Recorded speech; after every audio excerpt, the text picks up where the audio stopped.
Əgər məqsədiniz DİM imtahanlarından, qəbul imtahanlarından, buraxılış imtahanından yüksək nəticə əldə etməkdirsə, doğru ünvandasan. Salam əziz dostlar, valideynlər, abituriyentlər, xoş gəlibsiniz bizim videomuza. Mən Mir Hüseyn Əsgərov. Bu günləri sizə yeni dərs ili üçün 5 qızıl məsləhət verəcəm. Bu kanalda sizə imtahan strategiyalarını, düzgün oxuma metodlarını, motivasiya edici videolar və uğur qazanmağın yollarını mütəmadi olaraq sizə təqdim etmişəm və təqdim etməyə davam edirəm.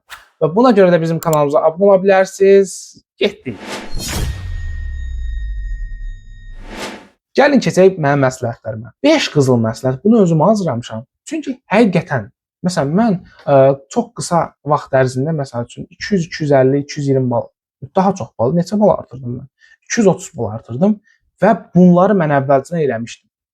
Gəlin, konkret olaraq, yəni mən bunu boş-boşuna yox, özüm bunları eləmişəm, həqiqətən nəticəsini görmüşəm.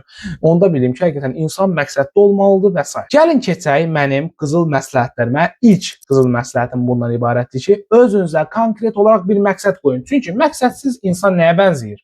Məsəl üçün, hara getdiyini bilməyən bir səyyaha bənzəyir, həqiqətən də. Özünüzə dəqiq bir məqsəd qoyun. Mən hüquqşünas olacağam, mən polis olacağam, mən həkim olacağam, mən müəllim olacağam, mən mühəndis olacağam, mən kompüter mühəndisi olacağam və s. Konkret olaraq bir məqsəd qoyun qabağınıza. Və yaxud filan qədər bal toplayıb filan universitetdə oxumaq kimi də bir məqsəd qoya bilərsiniz. Konkret olaraq bir məqsəd qoyun qabağınıza. Sadəcə yaxşı oxuyacağam deməklə kifayətlənməyin. Məqsəd konkret olmalıdır uşaqlar. Buraxılış imtahanından 250 plus yazacağam. Hə, bu da yaxşı məqsəd. Ən əsası da məqsədinizi bir dəftərə yaza bilərsiniz və yaxud telefon ekranına vura bilərsiniz ki, hər səhər oyananda bilin ki, mən nə edirəm, nəyə görə hazırlaşıram, nəyə görə bu qədər əziyyət çəkirəm. Kontaktda olun məqsədinizdən və sözünüzə sadiq olun. Uşaqlar, sözünüzə sadiq qalın. Motivasiyanız ola bilər. Sentyabra başlamışıq. Bir aydan sonra motivasiya ölə bilər və yaxud 3-4 gündən sonra. Başa düşdünüzmü? Yəni, məqsədi konkret qoyun və disiplinli olun. Bu belə. Keçdik ikinci qızıl məsləhətimə. Uşaqlar, günlük plan hazırlayın. Məsələn, gecədir, saat neçədir indi? Saat 00:43, 1-ə qalır və yaxud tez yata bilərsiniz, fərq eləmir. Saat 12, 1-ə, yəni axşam, gecə. Sabahları nə eləməliyəm? Sabahları tezdən durmalıyam, filan fənnin dərsini hazırlamalıyam, filan fənnin hazırlığına getməliyəm və yaxud onunla dərs olun, indi hazırlığa getməyə də bilərsiniz və yaxud indi nə işiniz varsa hamısını yazın uşaqlar. Və deyin ki, filan məsələn saat 2-dən 6-ya qədər hazırlıqdayım. 6-dan sonra gəldim, 1 saat istirahət elədim, 8 olsun, şam yeməyini yedim, 8, 9 deyək. 9-da mən başlayacağam 9, 10, 11 dərs oxumağa. Bunu birbaşa yazın. Dəftərə yazdınız ki, demək olar ki, onun yarısını elədiniz. Yəni daha doğrusu 50%-ni eləmiş oldunuz. Belə deyək. Həqiqətən uşaqlar, dəftərə yazın, planınızı bilin. Yoxsa səhər çoxdur, mən nə qaracaqdım əvvəllər? Qrammatikam qalmışdı, test qalmışdı, bu testi yazın. Və yaxud sınav var idi, sınav yazmalıydım. Çəkəcəksiniz, qarşılıq olacaq. Amma plan olan da isə o plana başlayırsınız, nə var? Məsələn, bu günləri mən 1 saat qrammatika və yaxud 1 saat listing elədim və s. Plus. Bu günləri mən 2-3 dənə fəndə etdim və yaxud filan sınav işlədim. Plus. Başa düşdünüzmü? Plana sadiq qalın, plan hazırlayın. Çox gözəldir, həqiqətən çox gözəldir. Çünki məsələn plan olanda siz ona sadiq qalırsınız və nəticənizi maksimuma çıxartmış olursunuz. Elə bil həminki gündən maksimum verim almış olursunuz. Keçdik 3-cü məsləhətimə, zəif tərəflərinizi müəyyən edin. Məsələn, uşaqlar var, daha çox riyaziyyatdan zəif olurlar. Riyaziyyatdan zəifsə nəzim? Mən riyaziyyatdan zəifəm, Azərbaycanla ingilisdən yazacağam. Bu nə deməkdir? Yəni, bu necə məntiqdir uşaqlar? Yaxşı, sən maksimum nəticə əldə etmək çətindir. Bilirsiniz ki, çox çətindir. Yəni, asan suallardan və s. yazdım, normal abituriyent 75-80 bal toplasın. Hətta güclü oxuyan uşaq 85 toplasın. 90 toplayın. Maksimum toplamaq çətindir uşaqlar. Azərbaycan nə olsa, ingilislə olsun. Sən niyə məsəl üçün riyaziyyatın asan suallarından bir 50-60 bal toplamaq? Elə birbaşa çətindir. Çətin deyil uşaqlar, siz ona vaxt ayırmışsınız. Vaxt ayırırsınız ingilisinə 3 saat, 2 saat. Riyaziyyat qalır orada, riyaziyyat əl vurmuşsunuz. Riyaziyyat çətindir. Sadəcə öyrənmək lazım uşaqlar. Öyrənmək lazım. Öyrənəndən sonra onsa çox asan olacaq. Hal-hazırda çətindir. Öyrəndikdən sonra çox asan olacaq. Və yaxud Azərbaycan dedim, tarix çətindir. Özünüzə yeni yollar kəşf edin. Məsəl üçün riyaziyyat yollar var. Məsələn, yaradıcılığı devrəyə salın. Uşaqlar, cavabı yox. Cavabı axtarmayın riyaziyyatda. Mən sizə bir dənə sir verirəm. Bunu yazmamışdım, amma sizə deyəcəm. Uşaqlar, riyaziyyatda həll yollarını axtarın. Cavabı yox. həll yollarını axtarın. Müəllimsiz, özünüz tək, səhv də olsa axtarın, inkişaf edəcəksiniz uşaqlar. Mən sizə bu sözü deyirəm. Bu belə. Zəif tərəflərinizi müəyyənləşdirmədə olun. Məsələn, testdə səhvləriniz var. Başlayın zəif tərəflərinizi işləməyə. Məsəl üçün, mən qrammatikada həmişə deyirəm, uşaqlar, həqiqətən bu çox effektiv üsuldur. Deyək ki, məsələn, mənim Azərbaycan dilindən mən əvvəl yazırdım 8 dənə. Deyirdim, mən blok imtahanı nə qoracam, hə? Nə ağardım, ancaq test işlədim. Səhv eləyirdim. Qrammatikada təbii ki, hamısını, amma sınaqları daha çox işləyirdim. Səhv eləyirəm. Amma məsəl üçün, mən var idi 22 dənə səhv, 20 dənə səhv.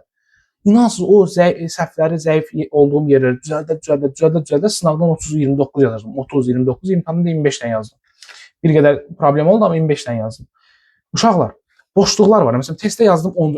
O 10-cu sual var, səhvdir. Düzdür. Düzə baxmayın. Şübhələndiklərinizə baxa bilərsiniz. Əsas səhvlərə fokuslanın. Niyə səhv yazdım? Özünə sual verin. Mən bunu niyə səhv yazdım? Və s. Niyə mən bunu səhv? Niyə mən bu çaşdırır? Mən nəyi bilmədim bu səhv yazdım? Bu sualı özünüzə verin və cavablandırın. O səhvi düzə çevirəcəksiniz və düzlər getdikcə, yəni səhvlər getdikcə düzlərə çevriləcək və maksimum nəticə göstərmiş olacaqsınız. Bir saniyə, əgər siz də ingilis dilini sıfırdan öyrənmək və daha da təkmilləşib yüksək nəticə əldə etmək istəyirsinizsə, bizim məhdud sayda olan ingilis dili üzrə abituriyent hazırlıq qruplarımıza qoşula bilərsən. Ətraflı məlumat açıqlamadadır. 4-cü məsləhətimə keçməmişdən əvvəl uşaqlar, mən sizə fayda verməyə çalışıram. Ümumiyyətlə çox sevirəm məlumat verməyi, fədakarlıq göstərməyi. Bundan sonra sizlər üçün ingilis dilindən qrammatikaları izah edəcəm. Sizə keçən səfər nə varmışdım? 23 min izlənən videom vardı, esse videosu.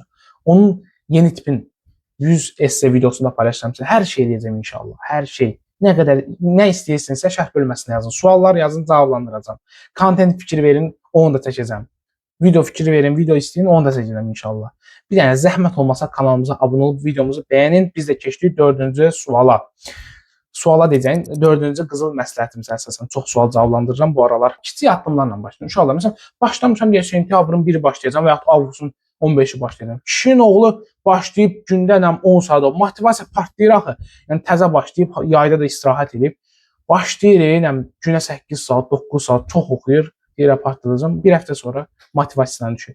Çünki motivasiya, yəni ona gələn bir enerji partlaması. Motivasiya bizə qalxıb enir, yüksək qalxıb enir, axırda belə gedir. Elə bil ki, bir necə deyim, bir şirkətin çöküşü var ha, elə bir şeydir motivasiya. Birdən-birə çökür. Belə. Qurtarmaq da motivasiyan olmur, amma disiplinli insansa disiplinlidir. Ona deyirəm, kiçik addımlarını. Bu günləri avqustun 15-i düzdür. 2 saat dərs oxuyur. Avqustun 17-si. Yavaş-yavaş 2 saat yarım, belə artır. Deməli, 5-ə keçdik. 5-də isə təkrar. Təkrar nədir? Nədir təkrar? Biliyin anasıdır. Ona görə maksimum təkrar edirik uşaqlar. Həqiqətən var ha, məsələn, müəllim verirdi, məsələn, 15-ci dərsdə idik, məsəl üçün, deyə ədəbiyyatda indi hər hansı bir Axundzadənin əsərlərini oxuyurduq və s. Səməd Vurğunda idik. Mən önce arxadan gəlirdim, heç bir uşağa baxmırdım. Uşaqlar biziz, uşaqlardan qabağa keçmək. Məsələn, mən 7 ay ərzində, hətta mən məzunu hazırlaşdığıma görə ədəbiyyata çox az vaxt ayıra bildim. Yəni, toplasam 1-2 ay, 40 gün, 45 gün rahat, yaxşı oxumuşamsa, böyük şeydir. Baxın, 81% nəticə göstərdim. Yəni, 0-1 adamam ədəbiyyatdan. Amma yüksək nəticə əldə elədim. Yəni, qısa müddətə baxmayaraq yüksək nəticə əldə elədim. Bunun səbəbi bizə nədir? Təkrar edirdim. Uşaqlar elə yeni dərsləri ya öyrənirdilər, ya öyrənmirdilər. Yəni, deyə öyrənirdilər. Mən aşağıdan gəlirdim, gəlib çatırdım müəllimə. Müəllimlə bir yerdə gedirdik, yenə təzədən təkrar edirdim.